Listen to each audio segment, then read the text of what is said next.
A minha mãe, na época, ela era diarista, empregada doméstica. E eu ficava muito com a minha mãe. E ali eu via, minha mãe sempre vendia na época Avon, fazia rendas extras. Avon, outras marcas. E eu sempre estava envolvida com vendas. Então, aos 11 anos de idade, eu já comecei a trabalhar para ter o meu próprio dinheiro. Caraca, que legal. E aí, com 11 anos, você vendia o quê? Com 11 anos, eu tive uma oportunidade. Eu sempre quis ser vendedora. E tinha um vizinho que tinha banca de feira. Tá. Aí, meu pai não aceitava, né? Imagina, você vai trabalhar com 11 anos. E a minha mãe me apoiava. Então, minha mãe acordava às 5 da manhã, abria o portão, eu acordava, ia até o vizinho, a gente montava, na época, era uma perua e a gente ficava trabalhando. Tá. Então, eu trabalhava na barraca de CDs. Caraca, CD ali. CD. E foi, assim, uma escola, porque tudo que eu me proponho a fazer, eu sempre busco a fazer com excelência. Uhum.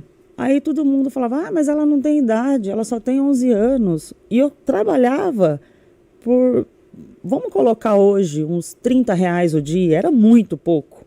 Mas eu não estava preocupada em quanto eu estaria ganhando, mas sim no aprendizado que eu ia ter.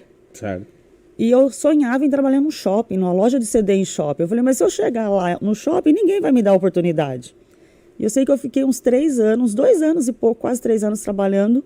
Vendendo CD. Vendendo CDs. Qual que era o CDs que mais saía? Você lembra? Olha, na época era Raça Negra. Raça Negra. Só pra contrariar. Só pra contrariar. Boa, SPC. Inimigos da HP. Inimigos da HP, boa. Aí depois tinha Jovem Pan.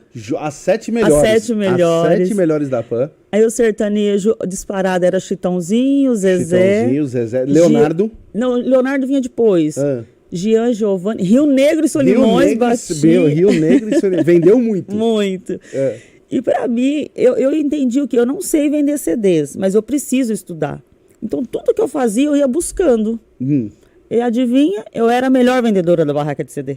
Mas tinha você e quem lá? Tinha mais 2 pessoas que eu não me recordo o nome e vendia outras coisas, na época coisas do Paraguai, mas eu ficava só no CD, porque eu falava, se eu querer vender tudo, eu não vou vender nada. Tá. Então eu vou ser melhor em uma coisa. Certo. E ali eu batia, chegava final do dia, da feira, a gente fazia tudo com muito amor e carinho. Aí era aquela tristeza, né? Meio-dia, hora de começar a desmontar as barracas, você olhava tudo aquilo, você falava, meu Deus, eu tenho que colocar tudo isso dentro das caixas e colocar na perua. Na perua. Mas eu falava, não, mas eu vou ganhar isso, daí eu vou levar uma sacola de frutas, verduras para minha mãe. Eu ia comer meu pastel com aquelas caçulinhas e estava feliz da vida. E depois de 4 anos, eu tive a oportunidade, nós estávamos nós moramos, minha mãe mora num bairro muito humilde, e sabe aquela coisa de vizinho sentar tudo na calçada de domingo? Sim. É coisa assim, sabe? Sim. Aí a vizinha da minha mãe chegou, a irmã dela, e falou, nossa, minha irmã, aquela bacana que chega de carro importado, e lá todo mundo olhando, o vizinho falando, a rica. Aí a vizinha da minha mãe falou, nossa, minha irmã tá abrindo uma loja no shopping, maravilhosa, de CD, e tá precisando de vendedora. Na hora eu gritei, falei, tem uma vendedora. E todo mundo olhou e falou, como assim vendedora? Eu falei, eu tenho experiência em barraca de feira, mas eu vendo CDs.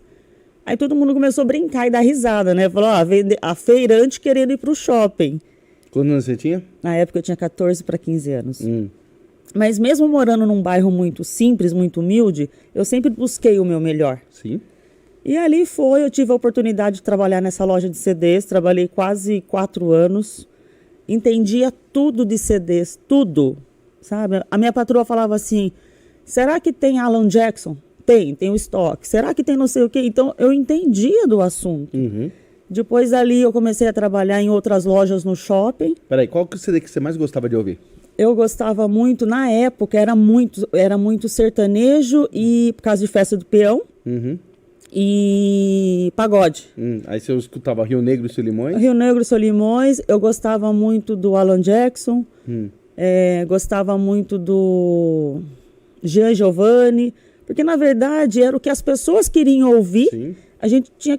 Aquela semana disparava Rio Negro e Solimões. Então, era o dia inteiro Rio Negro e Solimões. Tocando. Tocando. E eu fazia das 10 às 4 na loja de CD.